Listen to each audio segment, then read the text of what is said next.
Welcome to Season 2 of the Limerick's Life podcast with your hosts, Sharon Slater And Peter. I know about history. And I only know a little bit about history.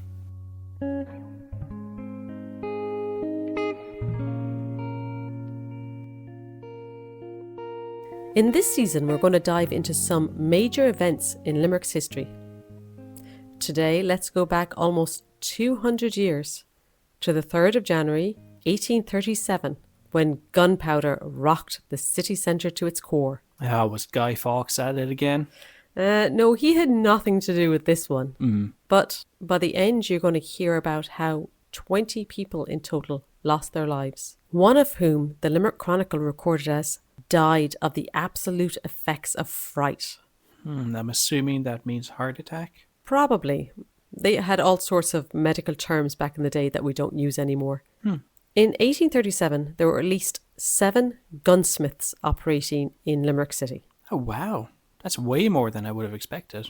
One of these was William Richardson, and he ran his gunsmith emporium at the corner of Denmark Street and Georgia Street. That's O'Connell Street now, where a Roy was. Oh, I liked a Roy. So was business good for him at the time? Yeah, he had worked out at that same location for over 10 years, so it wasn't too shabby. Back to the story. The city was quiet on that winter's night, and it was about 10 p.m. Most of the inhabitants were either in bed or on their way to bed. Little did they know that their night would be disturbed in such a dramatic fashion. Ooh.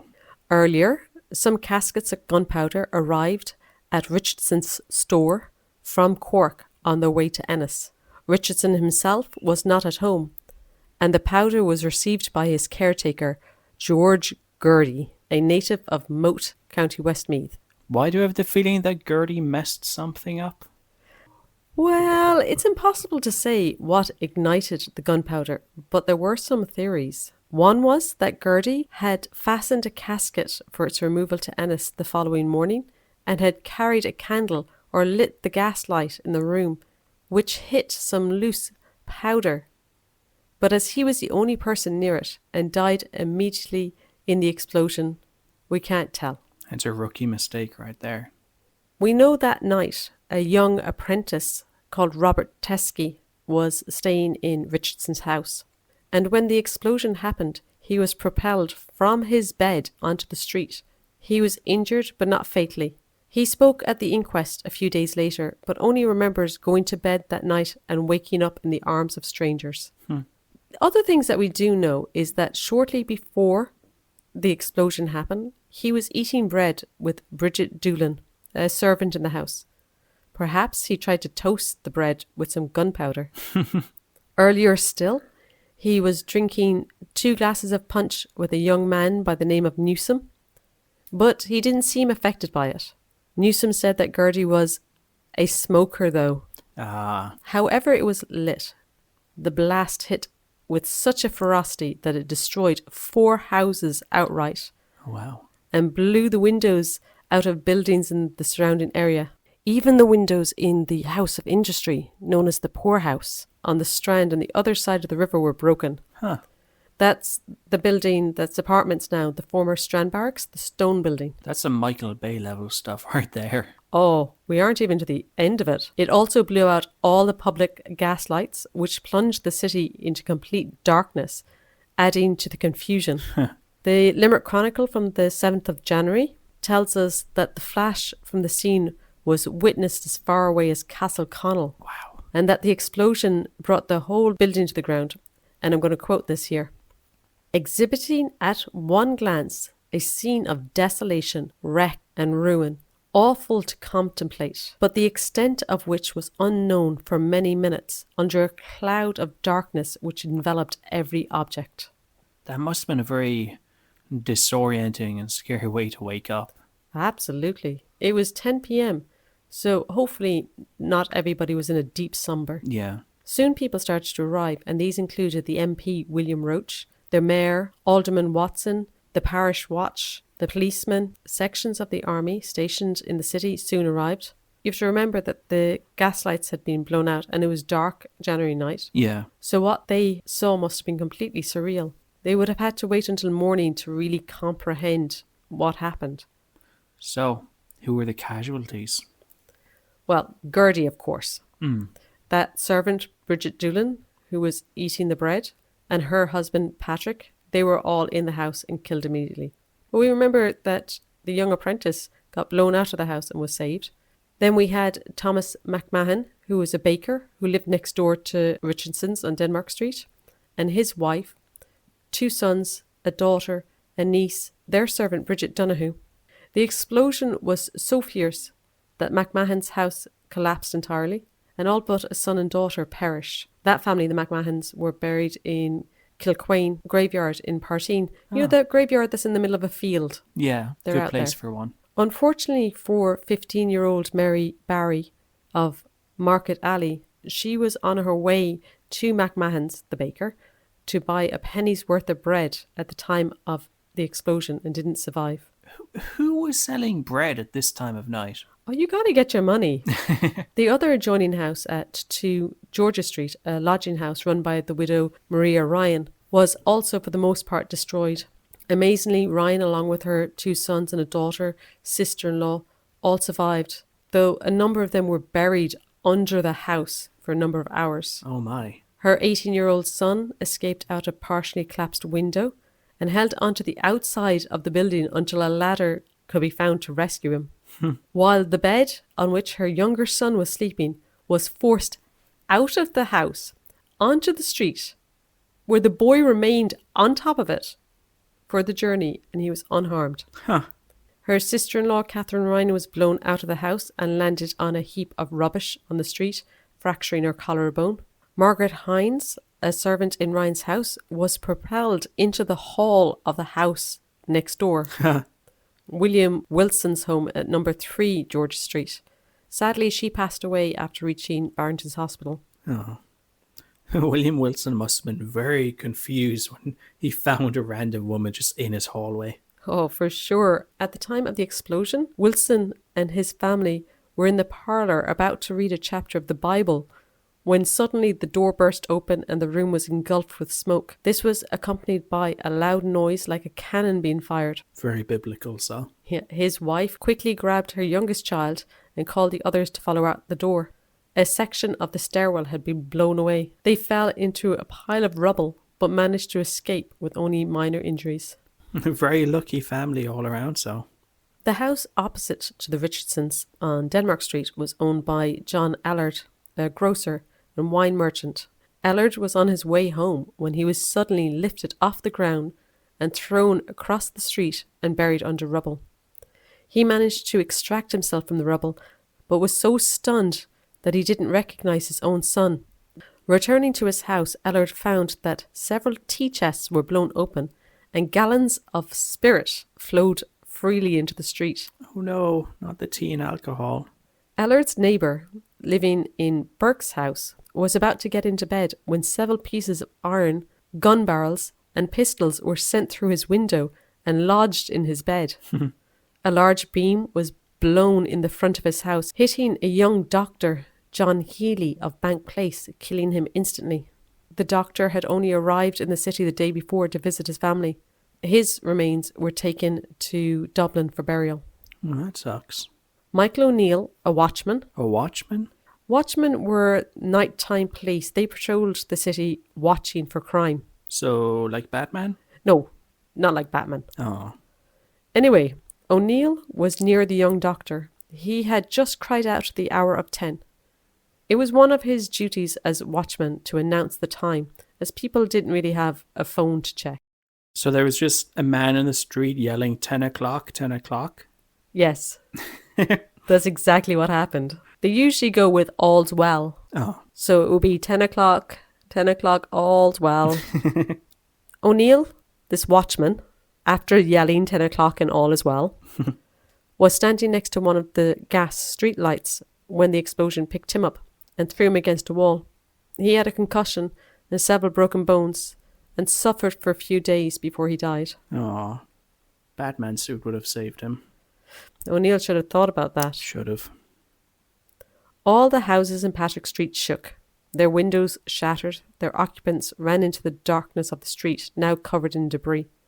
This street was the home to Anne Ryan, the daughter of John Ryan, a leather merchant, and she was struck by flying debris in her home. Although she survived the initial shock, the medical treatment at the time couldn't save her. Oh. Honora Grady, a servant in McNamara's house, died before reaching the hospital after being found under a mound of timber and rubbish in the street. So, was there anyone in Limerick not hit by the blast? Not really. It's like the Todd's fire. Spoiler alert for a future episode. Future episode. Everybody seemed to be there. There were a number of escapees, though, including Richardson's nephew, who was due to stay in McMahon's house. He had arrived in Limerick that afternoon, but was out visiting others in the city when the explosion occurred. Another of McMahon's children was delayed at work and luckily missed the drama that ensued in his home. Two gentlemen who lived in the Crescent had a narrow escape after leaving Cruz's hotel on the way home.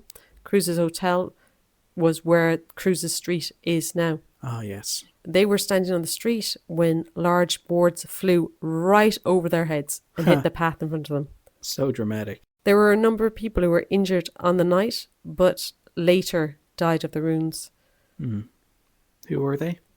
These were John O'Brien, a servant to Patrick Hogan, hardware merchant on Denmark Street, Patrick Doolan of County Offaly, and John Enright, a shipping pilot from Carrigaholt, who was only married 7 weeks. Oh, that's sad. Terence Blake survived for almost a month and was the last official death from the explosion. The only living creature to survive more than a few hours in the rubble was a cat, who sprang from the cellar after 3 days. Of course it was a cat. They're lucky they have the whole 9 lives thing. Well, 8 now. It took days to clear the site and to find all the bodies, or bits of bodies, as in the case of Gertie. The army was posted at night to guard the site, to stop scavengers from coming in and taking goods from these destroyed houses. What would they have been taking? Just people's belongings? Everything was valuable at the time. Even those shards of wood thrown about the place would have kept a poor family in heat for a night. Huh. We do know that a large sum of money, well over £100, A lot for the time. was found in the rubble afterwards. The mayor took it into his possession until the owner could be confirmed. Ah, the money was just resting in his account. And we don't have an update as to whose money it was.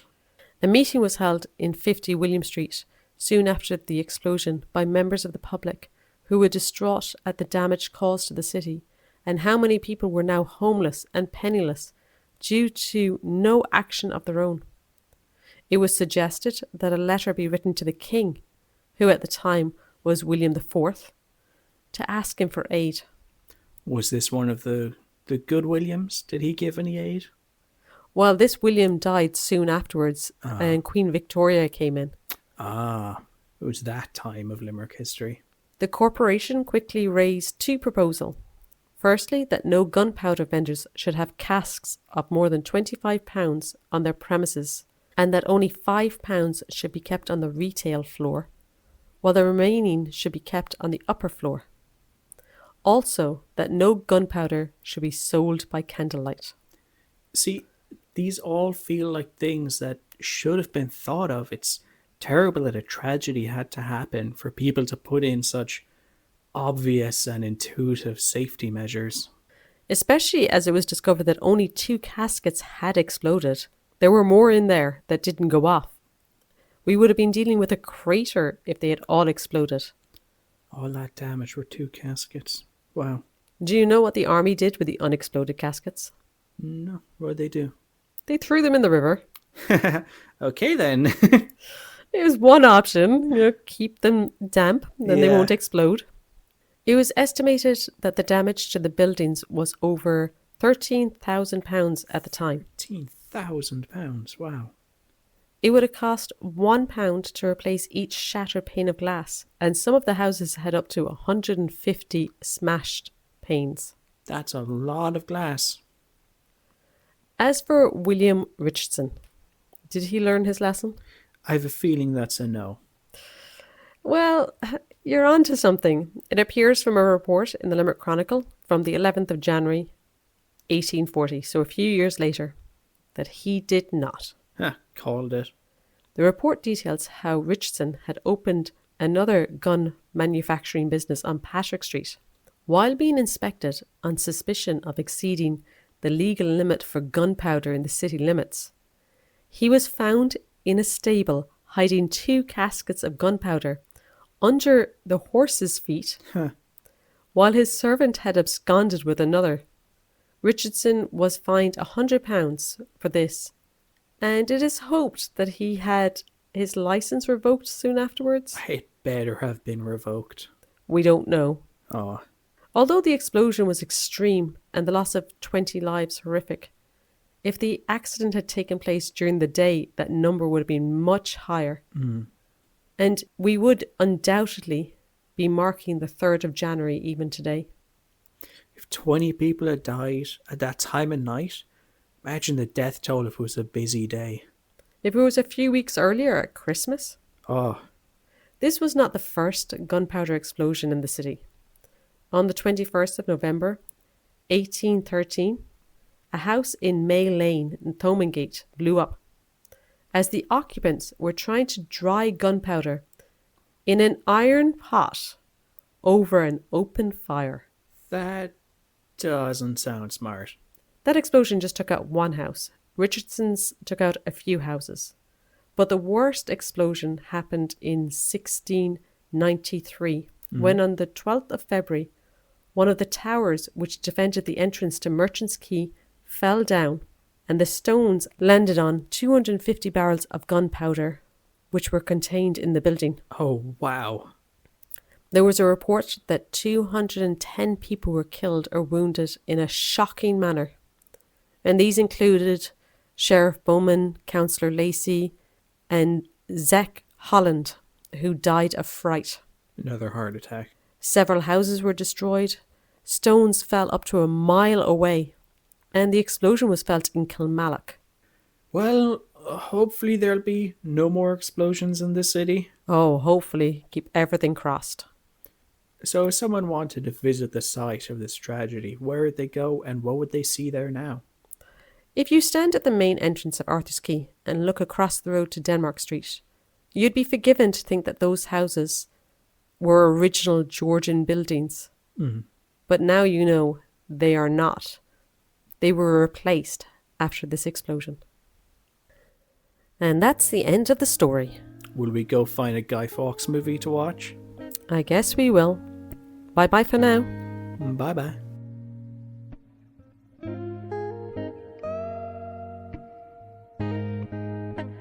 Find out more about this and other Limerick stories at limerickslife.com and check us out on our social media.